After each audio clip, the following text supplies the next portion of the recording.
Okay, everybody, welcome to the October 6th Harbordale Civic Association General Membership Meeting. I'm going to ask everybody to please put themselves on mute unless you're speaking. And then when we have our general discussion, everybody can get off mute and we could talk again. But I'm now going to share my screen and put up the agenda. All right, so agenda. The first item on the agenda is the approval of minutes of the previous meeting, but everybody should be aware by now that these meetings are recorded and they're all available on our website at harbordale.org. Ever since January, every meeting is recorded and is posted there. So if you miss a meeting or if you want to go back and check something, all you have to do is go to the website and click on the link. It's on YouTube. And you'll see the whole recording of the meeting. So moving on to our next item is introduction of guests. Our guest tonight is Alan Cohen, the Assistant Broward County Administrator. And we all know Alan from our long relationship trying to get through this whole convention center hotel expansion bypass road project. And we've been bumping along pretty nicely so far. And hopefully that will be the way of the future. Alan periodically comes and gives us an update of what's going on and what we can expect. So Alan, the floor is yours. Wait, sorry. Alan Cohen, hold on. I got it. You got it? Okay. Yep, my apologies. Okay, yeah. Thank you again, Marilyn, and good evening, everyone. I don't have too much to share. I'm open to taking whatever questions you might have regarding the convention center expansion and hotel. The convention center west or west expansion, as we call it, is relatively on schedule. We are turning it over, which will answer a second question. We are turning it over the evening of the 15th to the boat show. So I'll segue to that for a second. The boat show will start moving in on the 16th. They have, I believe, 11 days of loading, and then the show starts on the 27th. The only way as a pedestrian in and out of the site right now is the new sidewalk that we just poured. It's in the picture that Marilyn is sharing on the screen. You see the new temporary asphalt road, and to the right of that is our new sidewalk. And that runs from the sidewalk on 17th Street ramp all the way up to the front of the facility. Our parking garage is supposed to be open. We're waiting for the final approval from the city on that. And the new parking garage that the port just built is already open, and that will be utilized as well. We are staging staff between that parking garage and the convention center, so pedestrians know how to safely navigate from that parking facility to the convention center. So we have, right now, we have technically about, I'm doing some quick math here. We have about 1,200 more spaces available. Come here, Solomon. You'll get to meet my son. Can you see me, Marilyn? Yes, I can. What a handsome boy. Yes, this is Solomon. Solomon, here, I'll put on gallery view so you can see everybody. So these are all the people that I'm presenting to right now. Okay, see? So, okay, now can I do my meeting, please? Thank you. Okay. Usually all we get are dogs and cats. Yes. So let me do my math there. The new parking garage is 1,800. We have about 1,600 spaces remaining in the old garage. So add that together and that's 3,400. So we have about 1,000, 1,000 more spaces than we've had in previous years. And we don't have any ships in port right now or transiting, so to speak. So we have more than ample parking available that there shouldn't be an issue with that. All of the deliveries to the convention center are supposed to go through Port Everglades, as is supposedly common practice. I understand there is occasionally an errant vehicle that bypasses that, which I could segue to the bypass road, but I'll do that in a minute.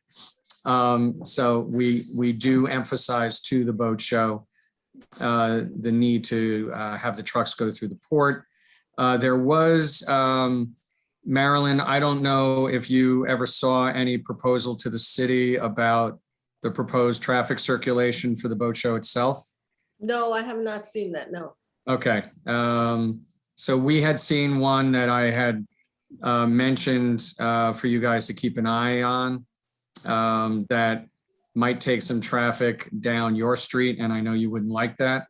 It would be for buses in particular. So I would keep your eyes open for that, or maybe even contact Commissioner Sorensen about it. I did call on your behalf the director who oversees traffic management and gave him a heads up so that he would be aware that that was coming his way. Yeah, I was noticing that the sidewalk and the temporary road has access off Grand Avenue, or you call it the ramp, the 17th Street ramp. Right. And are buses going to be going in that entrance, or is that just a pedestrian entrance? Buses can enter on this entrance. So they would come off of 17th, turn into here, and then they would leave out of 20th Street. Out of 20th Street. But are they going to be parking there and disgorging passengers, and then the passengers are going to walk in? So I believe that shuttle buses are going to do that. We're not going to have any county buses doing it, but I believe that the show is running shuttle buses that will drop people off in front of the facility.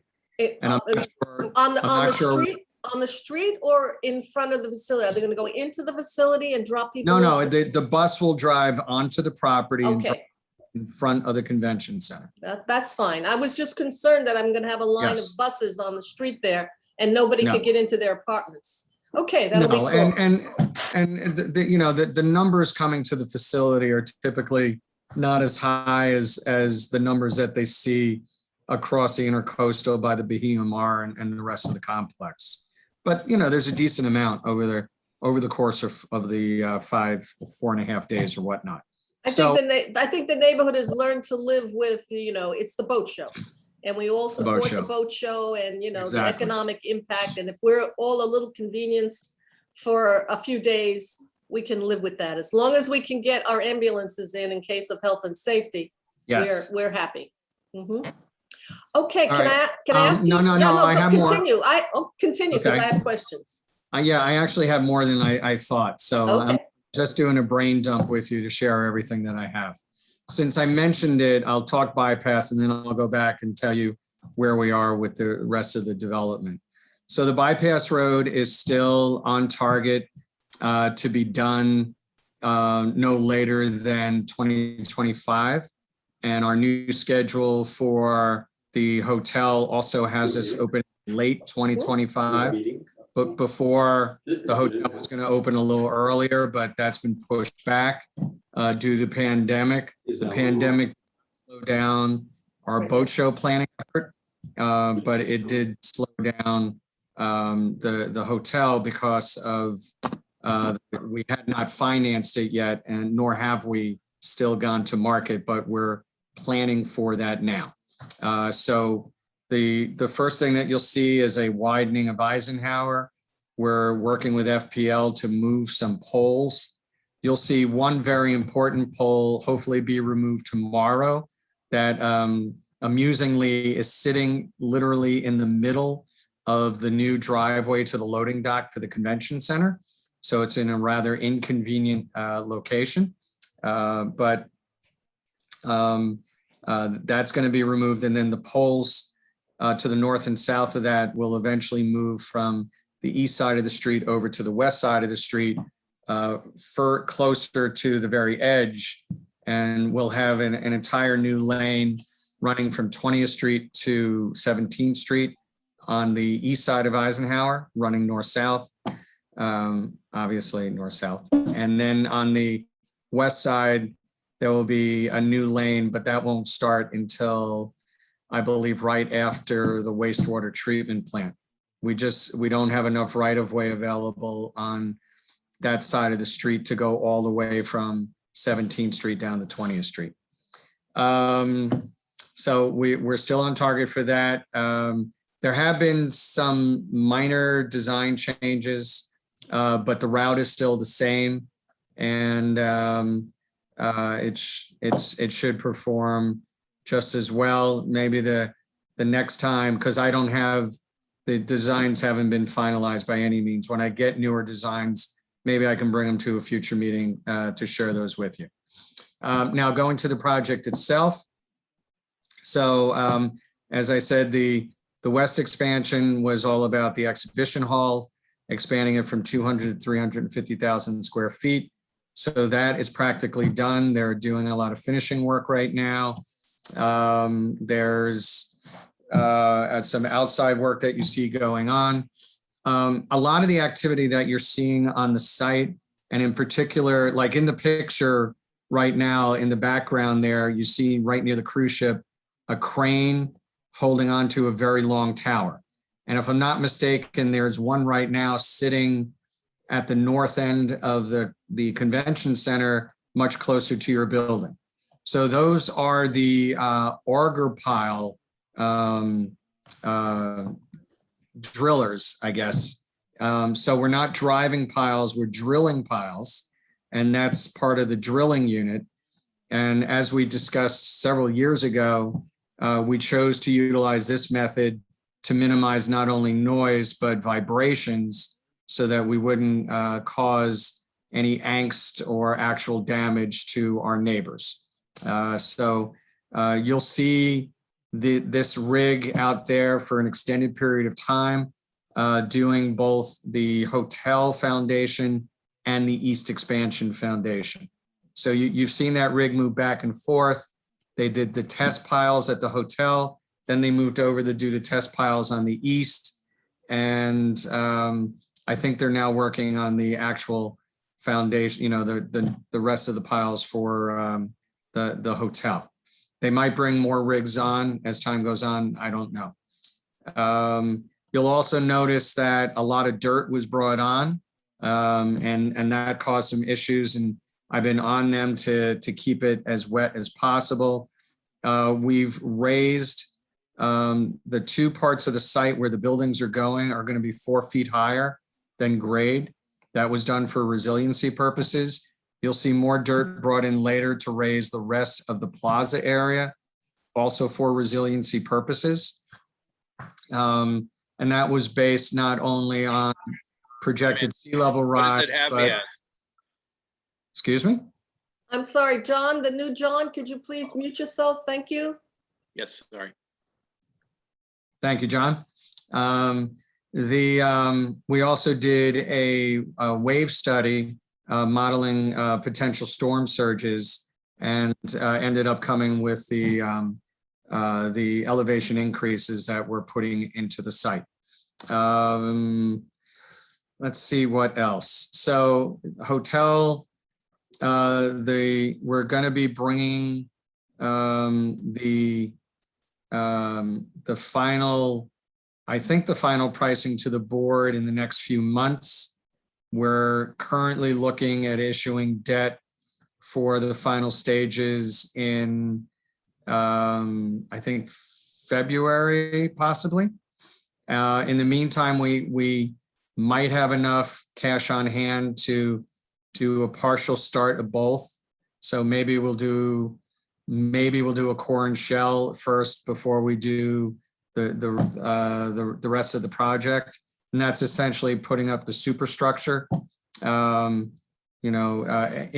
and exterior superstructure, and then And then there's a lot of work, of course, after that to finish it all out. And now I think I'm starting to get to the babble point. Why don't I cut it right there? See what questions you have. Okay. One of my first questions is, it's going to be a while before this project gets finished, and the area that we were anticipating being open space over by the water. Can you give Yes. us a little idea about when that area might be available for open space? That's not going to be available until roughly the same time that the hotel opens up. That is going to be utilized for staging for the rest of the project. And so the plaza that we're going to be working on will be one of the last components that actually gets worked on. We're space constrained on the site, and that's one of the few areas that we can lay down materials, equipment, and whatnot for the rest of the site. So I wouldn't expect that also, Marilyn, until 2025. Okay, Steve Weber has his hand up. Steve? Hi, Alan. Thank you very much for coming and giving us this presentation. You mentioned drilling piles versus, what was the other method? Banging them in, driving, Banging them in. pile Okay. driving, the boom, boom. Okay. And you said you're raising the height there where the hotel is going to be 4 feet? It's Above- right. It's hard to tell, but it's already raised 4 feet. Unless you're right up at it, you don't necessarily notice it. But if you walk by it and look in, you'll see it. Yeah, okay. I noticed all the new stuff just going north across or east across the bridge. So that's all I had. Thank you. Okay, thank you. Okay, is anybody else have any questions? I see for- Michelle's hand is up. Oh, okay, I can't see everybody. Michelle, go at it. Hi, Alan. Hello. I have several questions, as you probably know. My first question is, I know you said that the eastern area is going to be staging for the next 4+ years. By the What way, about is the this, north side? Michelle, I see you brought your attorney with you. Are these official questions? I guess you didn't know, but I'm a retired lawyer, Alan, so. Oh, no, I And didn't. I can. That's awesome. Anyway, I understand the staging on the east side because of the site, the space limitations, but we see a lot on the north side of the property. Is everything that we're seeing now, from dumpsters to trucks to equipment to rebar, going to be there for the next 4 years, or is The that? north side of the property, you're talking about our property or? Yes, your property, the north side of the convention center property that runs along 17th Street and Grand Drive. Okay, and so what do you I want ask? to know if that's going to be also going to remain in the state it currently is for the duration until the hotel is finished, or if everything's going to move for staging purposes to the east side of the property.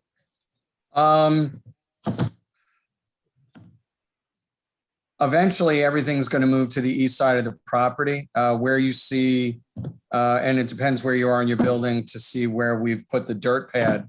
Because I look out at the north crane.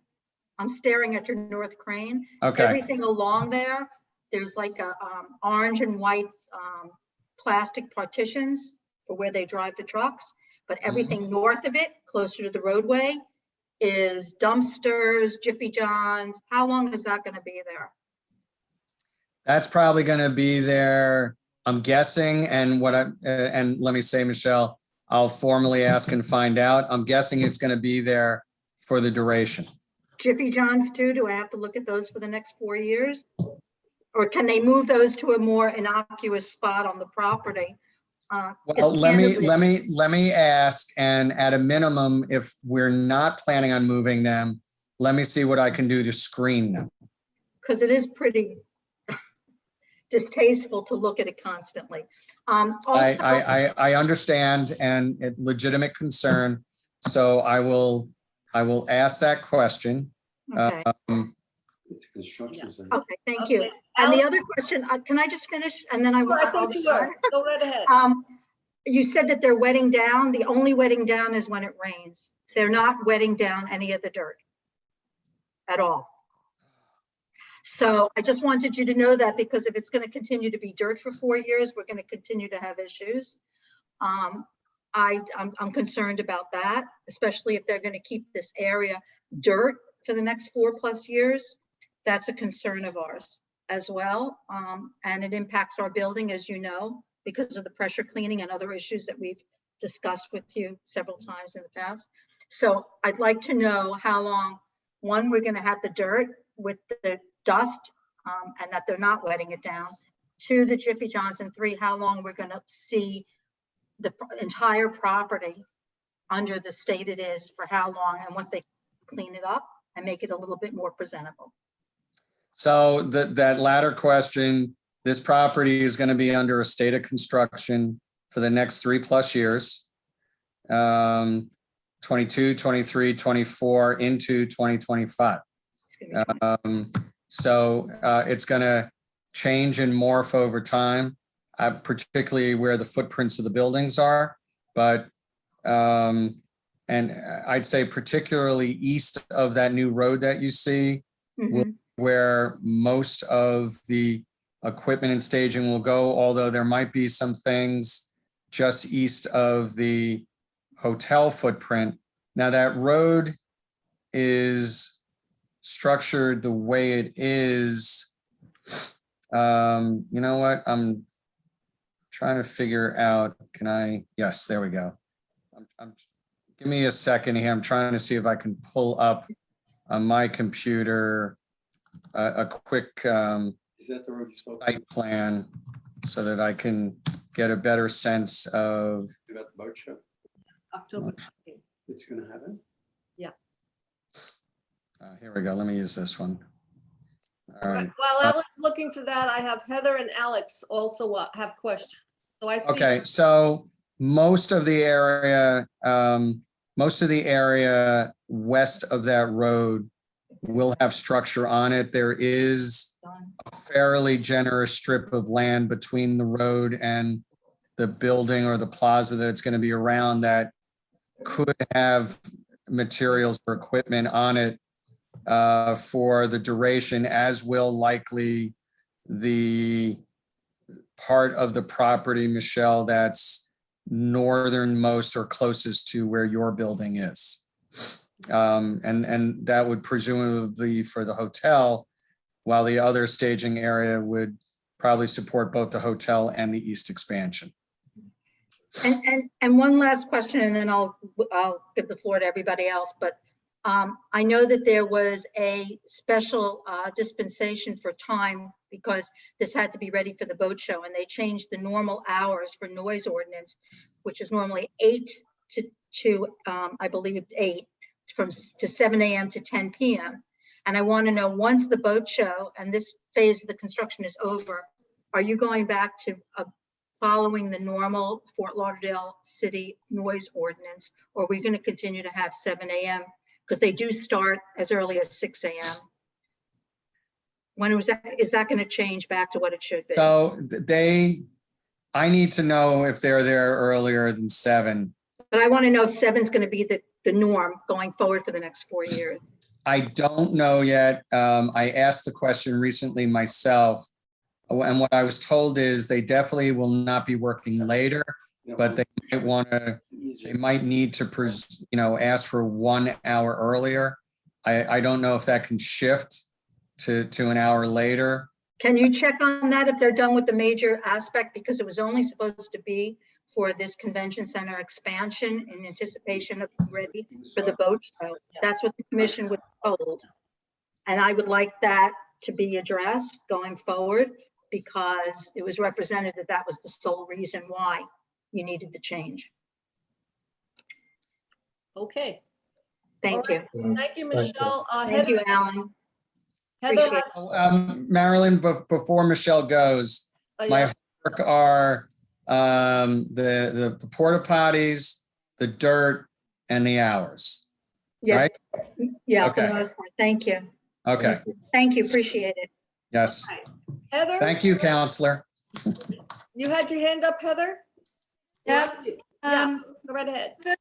Quick question regarding the bypass road. So I completely understand where the funding And the need for the hotel may be delayed due to the pandemic. But clearly traffic has probably increased due to the pandemic and the way Florida's handled things rather than decrease.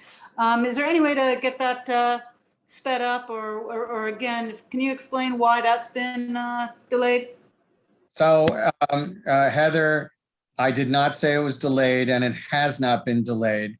I specifically said that it was not delayed and it's been moving along even though the rest of the project was delayed. So that's good news for you. We are beholden in part. This is partly funded by the state and partly by local funds. It's about a 50-50 split. And because of that, we're beholden to the state funding cycle. So we couldn't start design until the first tranche of monies came in that the state was funding. And we can't start construction until the next tranche of money comes in. And the state runs on a different fiscal cycle than we do. So that is to some degree dictating when we start. Once we start, we just keep working. Okay, Heather? All right, but let me add to that, Heather, that's one of the reasons why we decided to not technically bifurcate, but we split off part of the project to do ourselves so that we wouldn't have to rely on the state and could get an earlier start. And that's the Eisenhower Boulevard lane expansion. So we segmented that out north of 20th Street. So from 20th Street down to Spangler 24th and then out to Federal, that's all part of the state funded project. So that's been in design and it's still under design right now. I've seen some recent new designs and they're making good headway in addressing issues that have come up. And you find a lot of issues when you actually do your final design and the engineering that goes along with it. So our biggest impediment on the Eisenhower is just the speed with which FPL moves. And we're, pushing them as fast as we can. If you'll notice, for example, in this picture, there is a line of telephone poles or light poles along what you call Grande and I call the 17th Street ramp. We started talking to FPL in 2015 about an overhead to underground project. They are only now ready to start that project. And we're hoping that sometime soon after the boat show, you'll actually start seeing them doing some trenching work to lay down the underground cables for that run. And then those poles are all going to go away. But that's an extreme example, but an example nonetheless of how long things can take with them. It's a bit frustrating for us, as you can imagine. The fact that I have a light pole sitting in the middle of my new driveway that we've been talking to them about for a year to move, and hopefully it's going tomorrow. So, we work with what we have. So between them and the state, we're moving as fast as we can. Heather, any questions on that? Yeah, okay, as pertains to kind of State Road 84, Miami Road, US 1 and 17th Street, we can't expect really any relief bypass road until 2025, did you say? 2024, 2025? 2025. Okay. All right, thank you. Okay, thank you, Heather. And I thought I saw Alex having his hand up. Alex from Portside. Did you have a question? I did. Hi, Alan. Hello, Alex. How are you? I'm okay. It wouldn't be a meeting without you. Thank you. Quick question on that. No, I understand that the road is going to be Alex. coming into play in 2025. And it's going out to 20th Street, out to Federal, correct? 20th Street. Oh, you mean going south? Yes. Okay, so it comes all the way out from Eisenhower, coming all around the tanks and whatever you're doing and all the way out to Federal. Correct. Okay. My question is that going to be the principal way that you're going to want people or buses or anything to go into the convention center? Is that my understanding? That's going to be the primary way you want access? You know what, I don't have an answer to that yet. I believe we're going to have a weight restriction because we actually didn't want trucks on that taking up capacity, because the vast majority of the vehicles traveling from the south to the beach are cars. And that's what we wanted to accommodate in the type of volume that we're providing for in this. We haven't talked about buses, which have a different weight classification. So I'd have to look into that. It's not something that we assumed would happen. And so I'll have to get back to you on that. Okay. Well, so let me ask you this. I know that you had the transportation center is going to be in the front of the hotel, which is yet to be done. Is that correct? Yeah, I mean, when we first started talking years ago, we expected a light rail stop in front. That's all changed now. So we're still hoping that light rail comes to pass. They decided to move on a different leg first. And so the state is, FDOT is currently analyzing a Broward Boulevard east-west rail before the Airport Seaport Convention Center lines are considered.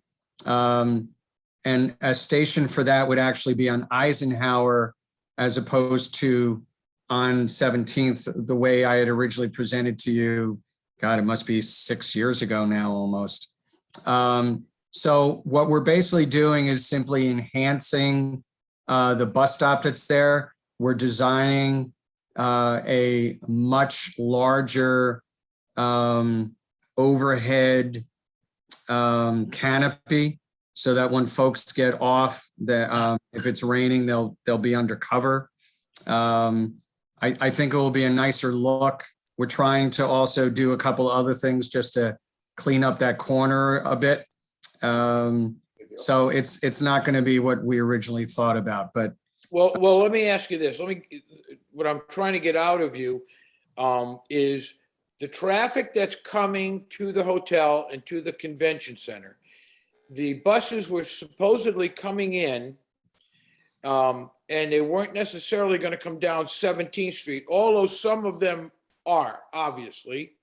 And then they were going to come into that greeting area for buses and whatever, and then go out without ever touching what we call Grand Drive.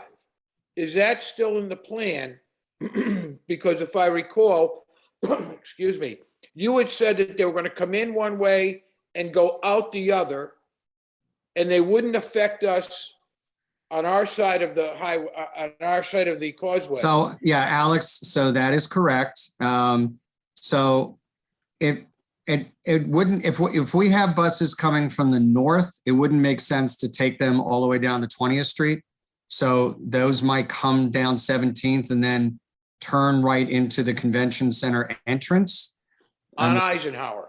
No, the entrance. Oh, that would be on, I see, right, okay. The 17th Street, what I call the 17th Street ramp. I understand. All right, the back way to your road.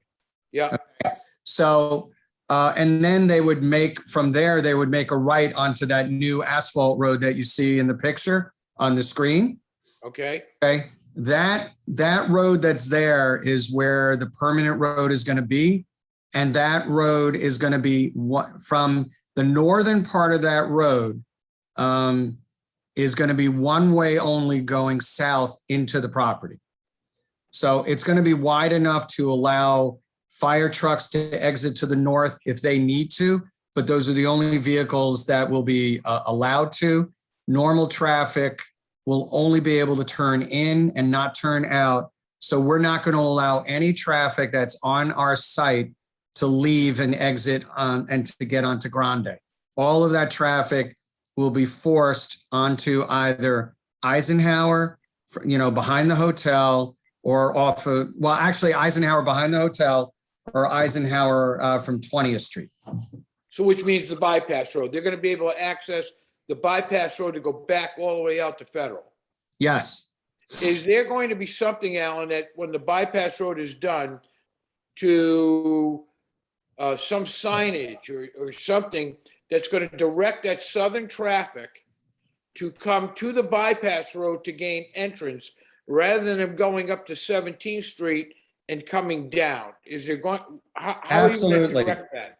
We're working, we're working with FDOT on appropriate wayfinding signage. That's part of the planning effort that's going on right now with the planning consultants are looking at lane markings and overhead signs. We had talked to FDOT about possibly dedicating a lane to turn right for the bypass road. We had talked, I think I might have mentioned at a previous meeting that we were interested in turning the last block of Miami Road, the one that runs between Federal and 24th. So south of the port that abuts that AutoNation Park. We had talked about possibly making that a separate truck entrance into Port Everglades to pull the trucks off of 17th earlier, eliminate more of that kind of congestion at the intersection. And that would allow us to then, have a right-hand lane for the bypass road. Welcome, Paul. We think it would function better, but FDOT hasn't agreed to everything at this point, but we are talking to them about it. But yes, Alex, we are going to be working on signage. We want people using this road. Okay, and my last question. Frankly, Alex, I'm not worried about people using it, and people will get used to it and use it. Anyhow, go ahead. Okay, my last question is the restaurants in the the outdoor restaurants that are going to be separate from the hotel. Are they going to be on the west side of this roadway? No, they're going to be on the east side, further away from you and closer to the water. Oh, they are. So, okay, I thought that's where the open area was. It is. There are going to be restaurants on the northern edge of that open area, and then the area to the east of the restaurants and to the south of the restaurants will be open. Okay, and that's also a 2025 deal, right? Correct. Okay, thank you very much, Alan. You're welcome, sir. Okay, is anybody else got questions for Alan? Yes, I do. Okay, Cindy? I don't have a question, actually. Hi, Alan, again. Hey, you just wanted to continue our previous conversation? Always. I'm always open to it. I know where Cindy's going. Go, But girl. as you probably know, Harbordale promotes sustainability and environmental good practices and such. Do you think you could, or how could we, with your help, maybe get some input into who will be landscaping and what they'll be landscaping? We have been working in the last year and a half on a project over on Southeast 10th, which I'd love you to drive along the cemetery and look at. And we replaced the green strip with all Florida native plants. It's just such a good idea for everybody because the bottom line for you guys, it costs less money overall. So, and they're beautiful. So I'm just wondering if maybe somehow you could hook us up at some point along the way with who's ever going to be doing the landscaping. Maybe they could come to a meeting or. So a landscape, and landscape can change. A landscape plan was developed some time ago. Sure. With the city's input. So there are trees going in in certain places and whatnot. I don't remember us having a lot of grass except for a couple of specific locations, one being in front of that acoustic only amphitheater that, we've talked about before. And then I don't know if we have any other big areas. I believe we are leaning a lot in our design towards native plants. We wanted to minimize irrigation needs and whatnot. Right. And Good. we're also going to be harvesting rainwater for Okay. irrigation needs. We're building both the hotel and the new convention center east to LEED Gold standards. Good. And we Great. plan on achieving LEED Gold operating and maintenance standards as well. So we've incorporated a ton of sustainability components into all of the new construction, and the project design and how it's going to operate. But we're open to suggestions and improvements.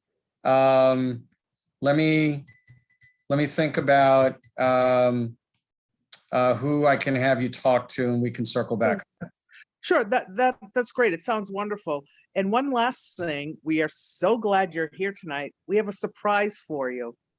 Marilyn? Yes, I do have a surprise for him, but Marilyn? I'm going to keep hit it it. in suspense for a few more minutes because I have one okay, more question.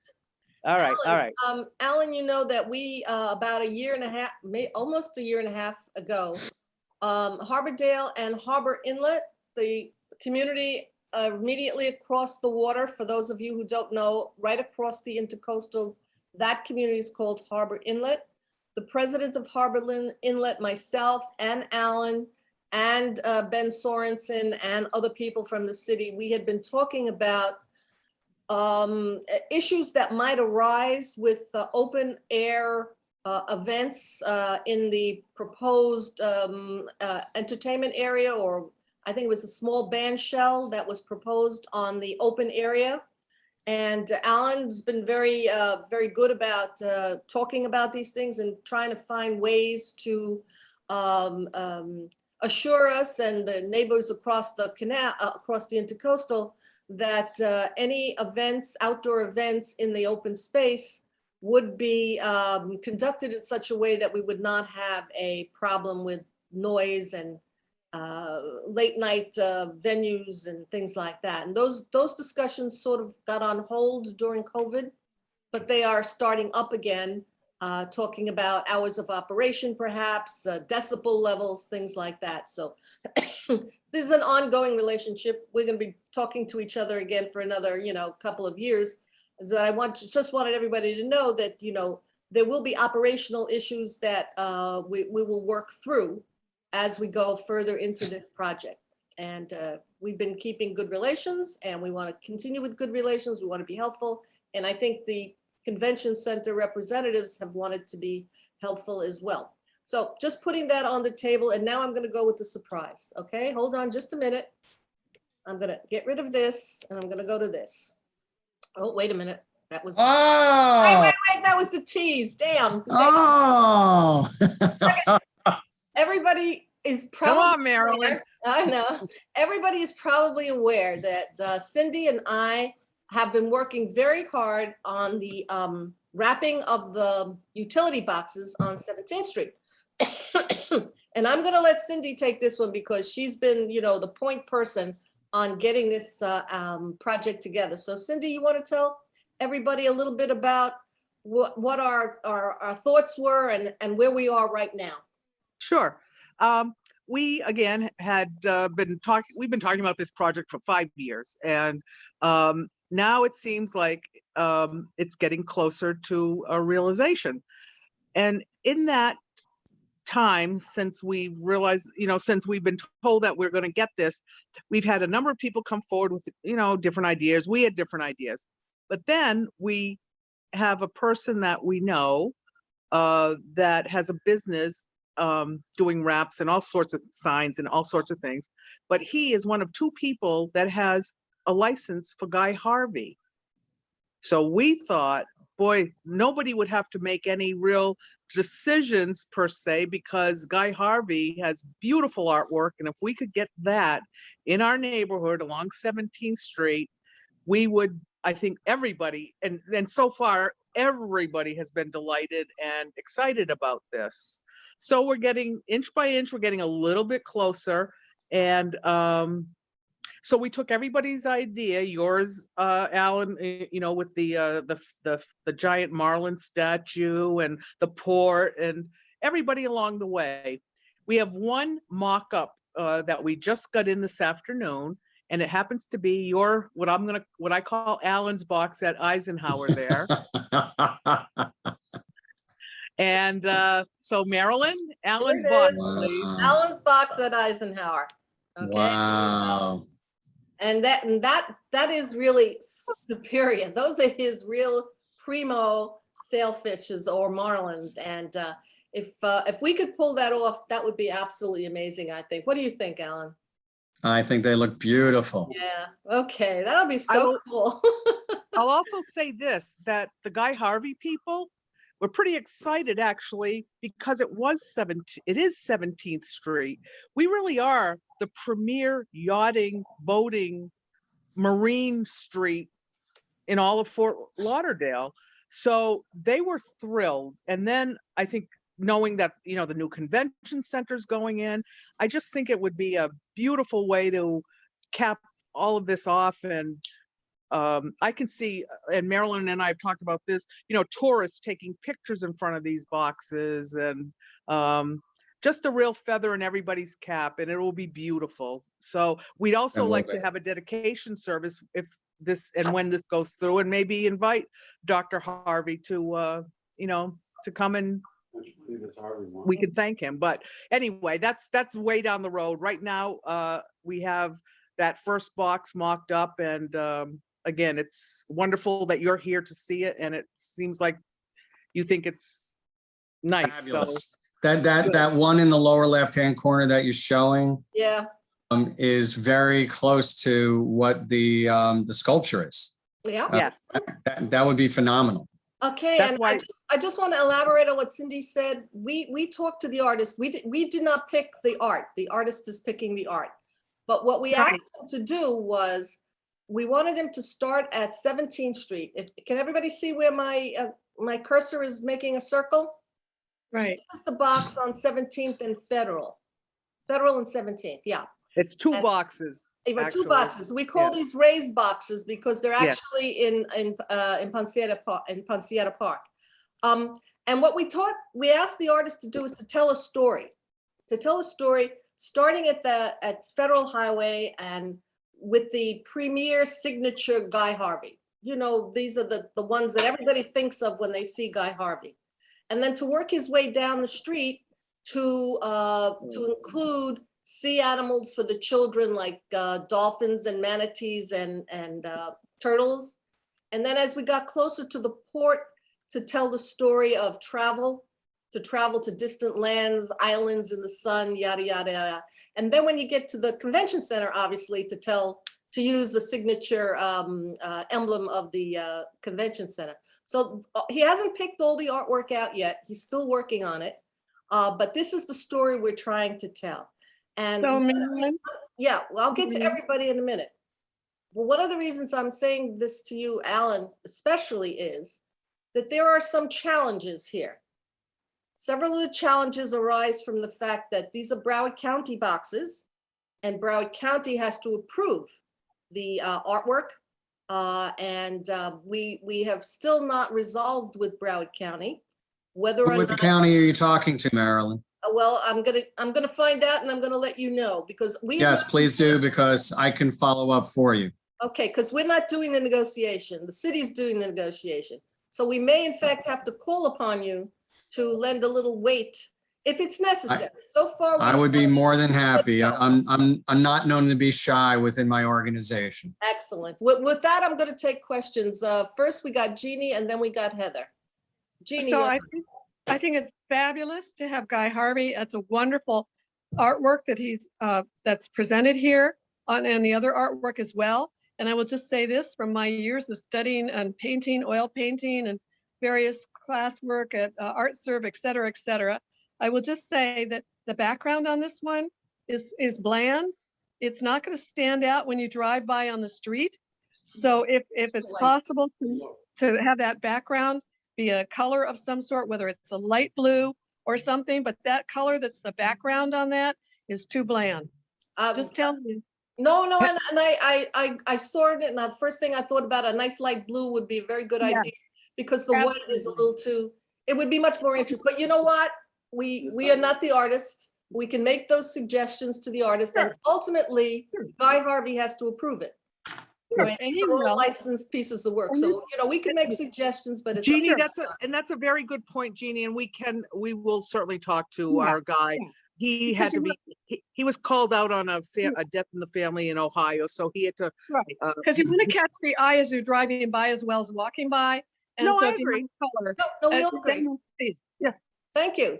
And then Heather, did we lose Heather? She was here and she had her hand raised. Heather, are you still with us? I don't think she took her hand down from her first question. She just Oh, did that now. Okay, very good. That's exactly right. And I had forgotten to remove it. I'm here, but I don't have a question. Okay, thank you very much. All right, so Alan, I know you had other appointments today and you've spent an awful lot of time with us tonight. And I know that this is a long-term relationship, Alan, and we will be back to you. And if there's anything we can do to help you, if you need us, just, you know where we live, give us a call. And- Marilyn, I'm gonna circle back with you tomorrow to go over my to-do list to make sure that I caught everything. Since you recorded it, we can review it quickly and just make sure that I get back to the group with everything that you've inquired about. All right, thank you so much, Alan. You have a Thank good you. Thank you so much. Take care, everyone. Okay. Good night. Good Good night. night. Okay, well, that was Alan Cohen. We talked about the utility box wraps. I'm going to do just a few minutes on 2021 membership and meeting requests. I just want to give a sort of a report that we have 243 members of people on our contact list. And these are the people who get Harbordale news.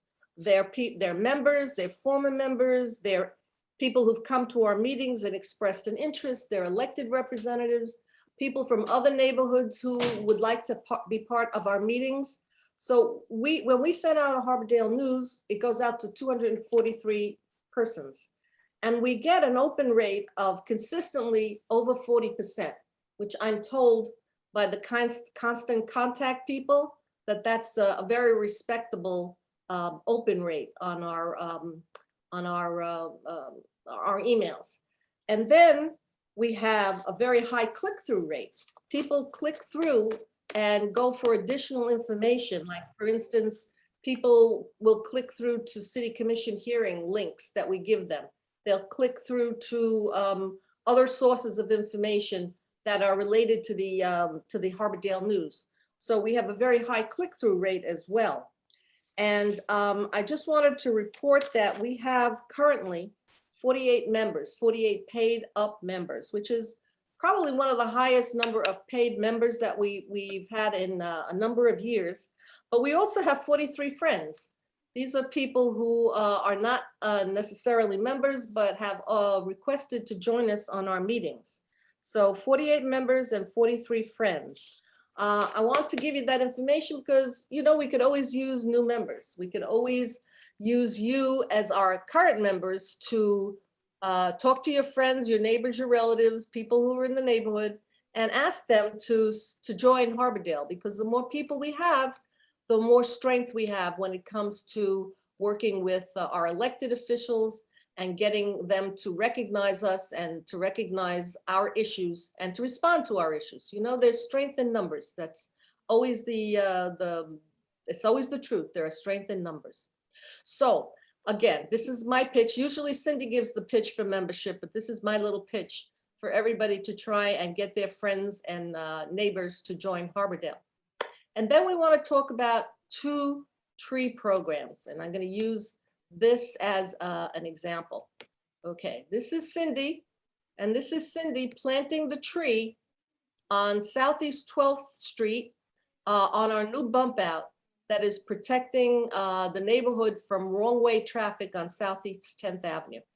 I can't tell you how much positive feedback we've gotten from the residents that now that they've got some relief from the cars going the wrong way on the street and posing a real safety hazard for all the neighbors there. This tree was put in using our tremendous program. This is our tremendous program. We have always dedicated a certain portion of our dues to planting trees. And we paid for this tree to have it delivered, planted, along with all the, there's some shrubs that are being planted at the base. We paid for this through our dues, through our tremendous program. So you can see a direct relationship between the dues that you pay and the actual benefits that we see on the street. So if anybody in the neighborhood, even if you're not a member, would like to have a tree planted in your swale, all you have to do is go to harbordale.org, contact us, and we will come out and we will work with you. We will work with the city's forester to get you the right tree and get it planted as soon as we can, because we really want to green up our neighborhood and make our neighborhood not only beautiful but sustainable. So that's a program that we do to plant trees. And then there's another program, this program. These are 3 trees that were recently planted in front of Runaway Bay. These trees were planted using the city's Adopt a Tree program. This is a different program from our tremendous program. These trees are paid for and planted by the city's urban forester. But you need to have a process. You need to file an application.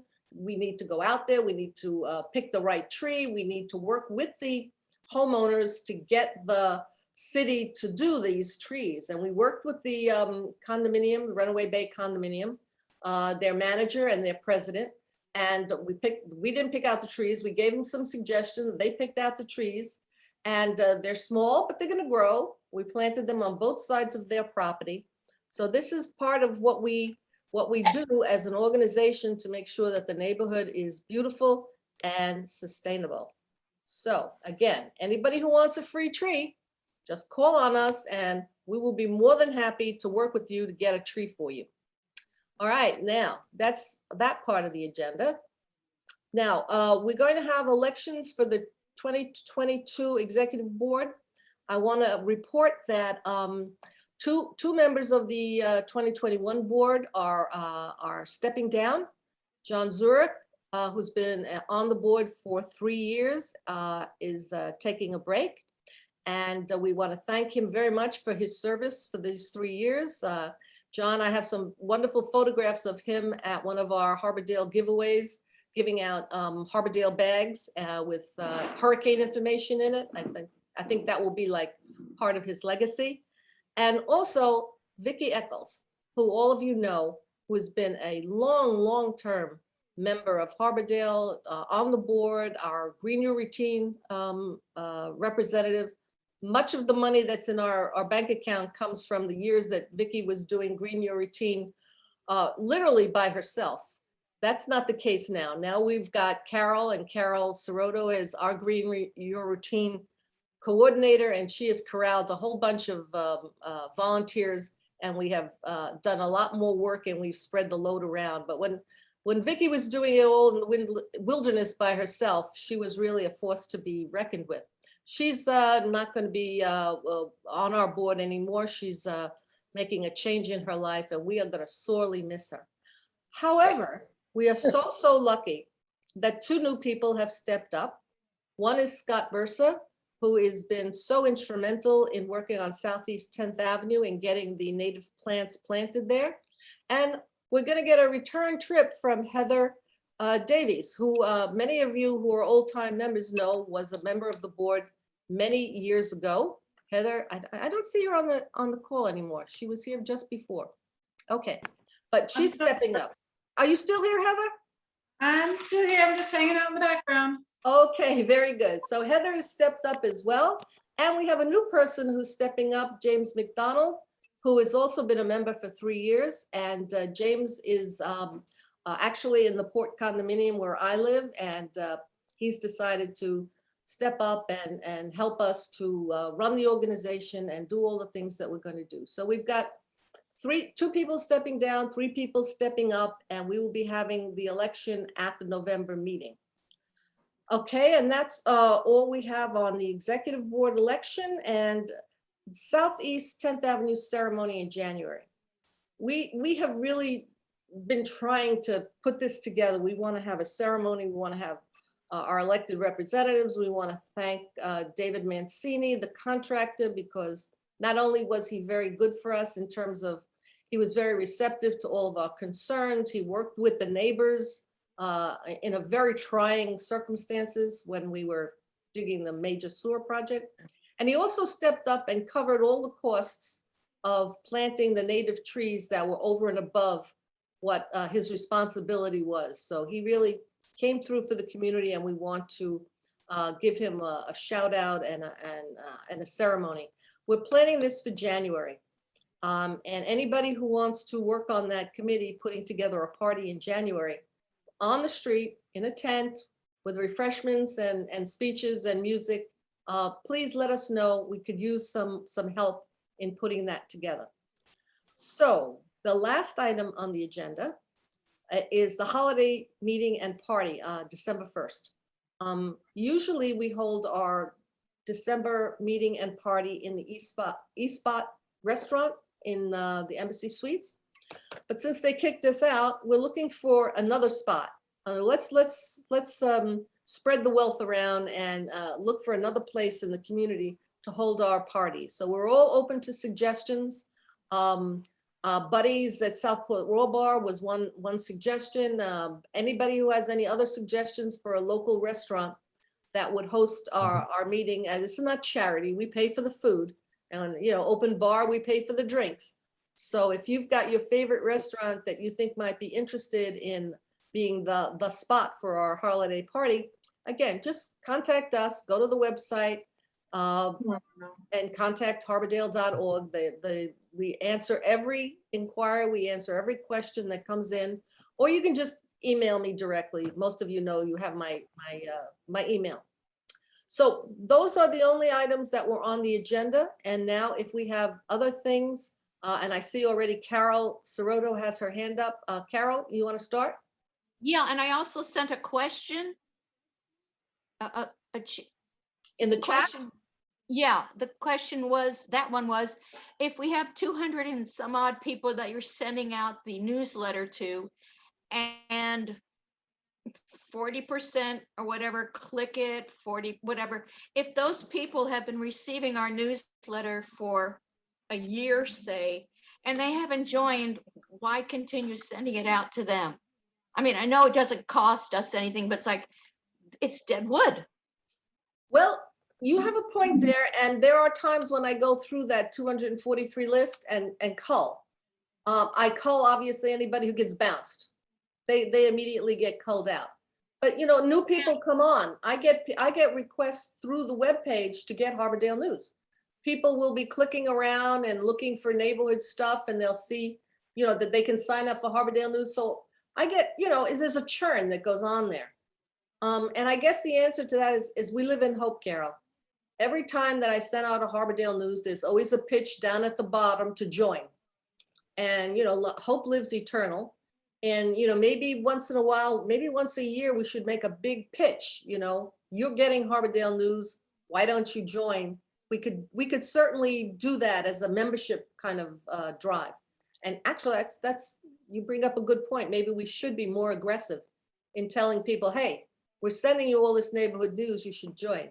Yes, Carol, keep going. The second question is for some of the members that live in high rises or multi-unit places, is there anything that they can do to, will their management let them put up like something saying Harbordale Civic Association, here's the application, you've got a member living right in your building? I mean, there are hundreds and hundreds of people that some of you live with.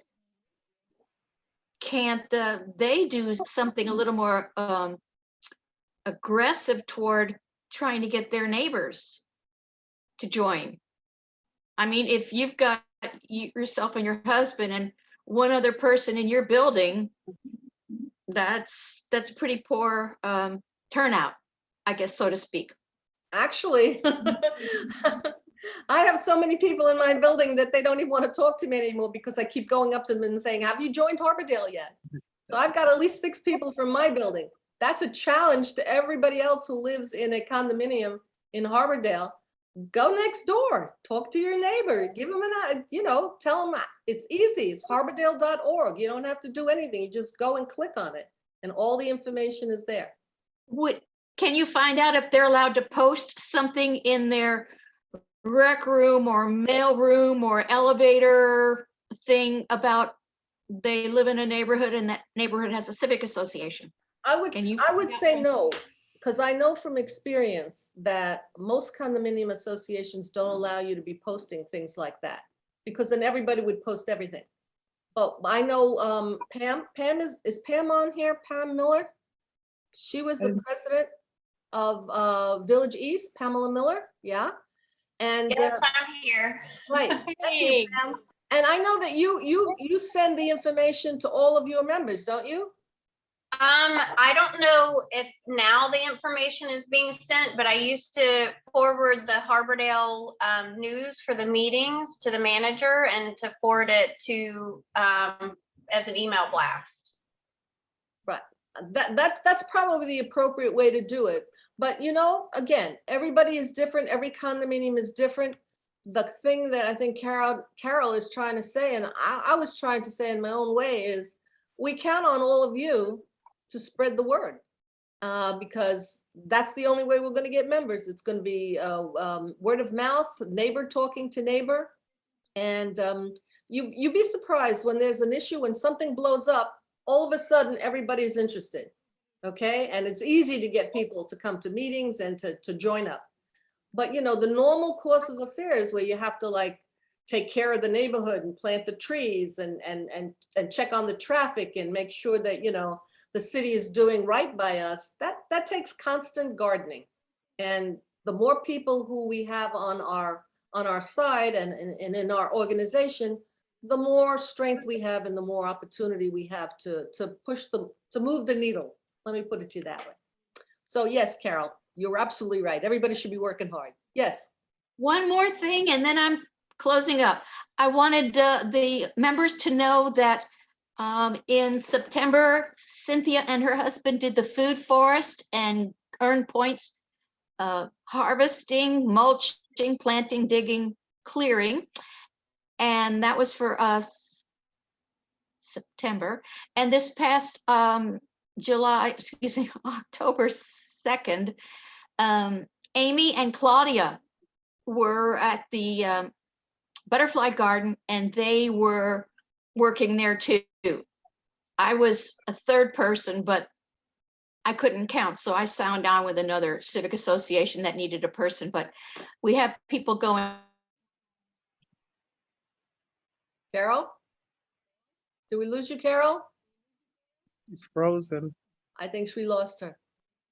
Well, while we're waiting for her to come back, I also want to mention Diana. Diana did the ocean cleanup and we got points for that. I wish we had a photograph, Diana. We can't find the photographs, but we all know you were there. I did send an email to George or Jorge, and I haven't gotten a response yet, but I did, and I'll just keep trying. Maybe late, but I'll get it. Okay, terrific. All right, Cindy, last question. We're at 8:15 already. Yeah, not a question, but I do have an idea for a fundraiser that we might be able to pull off in March or in February or March. I think I mentioned it to you before, in sort of a collaborative effort with the History Center, doing a nighttime, not quite a ghost tour, but a sort of a ghost/historical tour of the cemetery, because there's a lot there. And people who are members would pay $5. I'm thinking we charge $20 for non-members. They become a member, and then $5 goes to History Center, and our members would pay $5. And will we have drinks? Can we have drinks in the cemetery? Oh yes. Oh, Wouldn't that's that be right. And nice? we yes, we'll serve drinks, and it'll be I think a fun evening, and we'll advertise it around, so we may get a nice turnout. Great. And membership. All right. Well, keep that's it. And Yeah. it would only, you'd have to pay and become a member to partake in this event. Keep the ideas coming, ladies and gentlemen. We need all the ideas we can get. I like $10. that idea. Yep, I Diana? like that. Great ideas. And I just wanted to mention that part of it, you guys did say, is the communication. I agree with everything that was said, including culling dead weight, as Carol said. But I'm wondering, we have a very popular, busy Publix. I'm trying to figure out something that we could get permission from Publix to post, on their bulletin board for us. And then, I practically know all the managers because I'm always thanking someone at Publix so they get a free lunch. I don't know if a lot of people know that, but I do that for the employees there when they do, they're very kind. So I just say that and I meet the managers. So we could do that. And then another thing I was thinking is we could possibly think of a charity to do a food drive and get permission for that. I don't know what permissions we need from the city or from Publix for sure. And we could really have a membership table, talk about, what does Harbordale do? Talk about the convention center, all these really cool things that are happening in our neighborhood. And the trees, the tremendous, all the things that we do. And that's a really right place for us to be. Maybe we could be there, like once a month, just to do a membership drive type of thing for like 2 months. I'm just saying, and I'm happy to volunteer for that. Oh, absolutely. If you have a contact with the management, you just talk to them, and as soon as we get how it is with us, as soon as we get a little an inch, we jump in. But we need that first little connection, and then we work on it until we get something great. Well, I used to do it with the PTA, so that's what gave me the idea. Oh, it's a great idea. That's why we need people. That's why we need all of our people to think about what we need to do, what we can do to move the organization forward and to improve the neighborhood and help all of our neighbors. Okay. I'll reach out this week to them Perfect. and find out and then email you. Right. And everybody else, think about it. You go home and you'll think about it and you'll think of something, give me a call, give me an email, and we'll work on it. We'll take any ideas and we'll pursue them. And hopefully between all of us, we'll make progress. Okay. All right. So 8:15, 8:18, I think we had a very good meeting today. Really appreciate Alan keeping us informed. And like I say, it's a long-term relationship on this project, that's for sure. And we'll have him back periodically to keep us appraised.